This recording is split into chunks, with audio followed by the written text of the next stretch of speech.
Friends, ఇప్పుడే అందిన వార్త. అరెస్ట్ అయిన ఎమ్మెల్సీ కవితకు కోర్టు సంచలన తీర్పు అంటూ వార్తలు అయితే వస్తున్నాయండి. దీనికి సంబంధించి వివరాలు చెప్పడానికి వీడియో చేయడం జరుగుతుంది. చాలా మంది వీడియోస్ కానీ సబ్స్క్రైబ్ చేసుకొని మర్చిపోతున్నారు. దయచేసి ఛానల్ సబ్స్క్రైబ్ చేసుకొని బెల్ ఐకాన్ ఆల్ ఆప్షన్ ఇటువంటి ఇంపార్టెంట్ ఇన్ఫర్మేషన్ మిస్ అవ్వకుండా మీ ఫోన్ నోటిఫికేషన్ రూపంలో వస్తుందని చాలా మంది మీరు చూస్తున్నారు కానీ లైక్ చేయడం లేదండి. దయచేసి లైక్ చేయండి, ఇన్ఫర్మేషన్ అందరూ తెలుస్తుంది.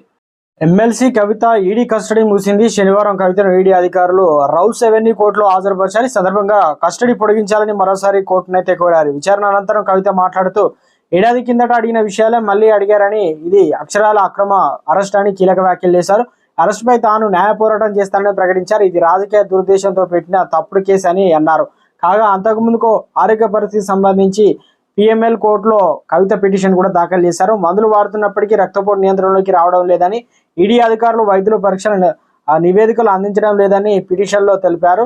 వైద్య పరీక్షల నివేదికలు ఇచ్చేలా ఈడీకి ఆదేశాలు ఇవ్వాలని న్యాయస్థానంలో కవిత పిటిషన్ దాఖలు చేశారు.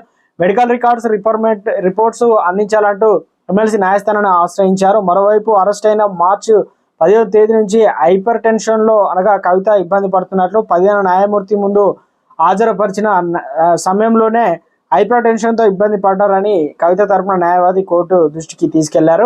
ఢిల్లీ లిక్కర్ స్కామ్ కేసులో కవిత అరెస్ట్ పై కోర్టులో విచారణ సందర్భంగా ఈడీ కీలక వ్యాఖ్యలు చేసింది. సోదాల సందర్భంగా కవిత ఫోన్ స్వాధీనం చేసుకున్నాం. మొబైల్లో కొంత డేటా డిలీట్ చేసినట్లు గుర్తించాం. ఆమె ఫోన్లోని డేటా విశ్లేషించి ఫోరెన్సిక్ ఎవిడెన్స్ సరిపోల్చి చూశాం. కవిత మేనల్లుడి వ్యాపార వివరాలు చెప్పాలని కోరగా ఆమె తెలియదని చెప్పారు. అతడు ఇప్పుడు కనిపించట్లేదని పేర్కొంది. ఈడీ కస్టడీలో ఉన్న ఎమ్మెల్సీ కవితకు మరో షాక్ అయితే తగులున్నట్టు తెలుస్తుంది. ఆమె కస్టడీలో కోర్టు పొడిగించే అవకాశాలు ఉన్నట్లు నేటితో కవిత కస్టడీ మీదుగా కాసేపట్లో ఆమెను ఈడీ ఢిల్లీ రైస్ ఎవెన్యూ కోర్టులో హాజరుపరిచింది. కవిత మరో 3 రోజుల కస్టడీ పొడిగించాలని కోరే అవకాశం ఉంది. ఢిల్లీ సీఎం కేజ్రీవాల్ కూడా అరెస్ట్ చేయడంతో వీరిద్దరిని కలిపి విచారించాలని ఈడీ భావిస్తుంది.